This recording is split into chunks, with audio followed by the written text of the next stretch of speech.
Since you are in the learning industry, Bill, one of the things I see that's happening within Netcom learning is that the way people learn is completely changing now. I see that a lot of people are taking live online classes versus 4 or 5 years ago, we couldn't convince people to take live online class.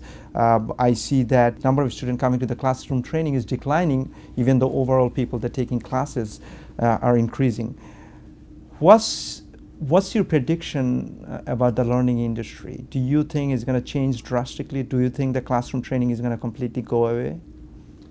I think the answer to this question is yes and no. So I do think the industry is on the brink of a drastic change, but I don't think classroom training is going to go away. It's funny hearing you talk about you love to read and you like to find out, and I'm thinking you like to play. And that's one of the most effective ways of learning. I mean, as a young child, that's how they learn. So you're saying it as an adult and using fancier words, but at the end of the day, for you, this kind of self-guided discovery, relying on resources to get to what you want, wanting it and kind of finding and pulling it out, that's your aha moment. You like to play. And that's great. I mean, that's a phenomenal way of learning. And you know what?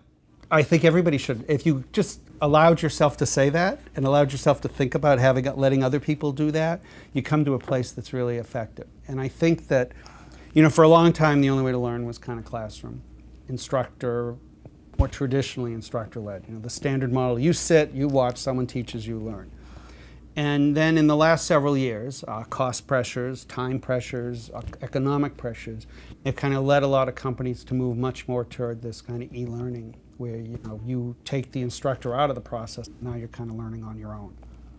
And the reality is given the cost pressure, the time pressure, the people, economic pressures, in many cases that's, everybody's trying to get as effective as the one-on-one, but it hasn't been that effective. And I think now that the new technology that's coming to pass, always being connected, mobile devices, are really getting us to a point where the pendulum's going to swing back toward instructor-led. Will it be everybody in a classroom? No way.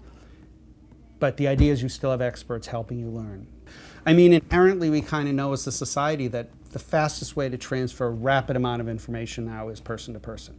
You get them together. Facebook, they say it's going to be worth $100 billion. Is it a $100 billion software platform? Not really. I mean, I tried to do message on Facebook. It's like AOL in 1980, 1990, that's it. But what does it do? It allows people to connect. It allows you to transfer. I mean, how else could I transfer information about what's going on in my life to that many people that quickly and get that kind of feedback? It's an amazingly powerful story. But again, it's a story about information. It's a story about empowerment. It's a story about connecting people. And it's clear that kind of this next wave of computing that we're getting into is less about the fact that, it's super fast and super fancy than it is about empowering and connecting people.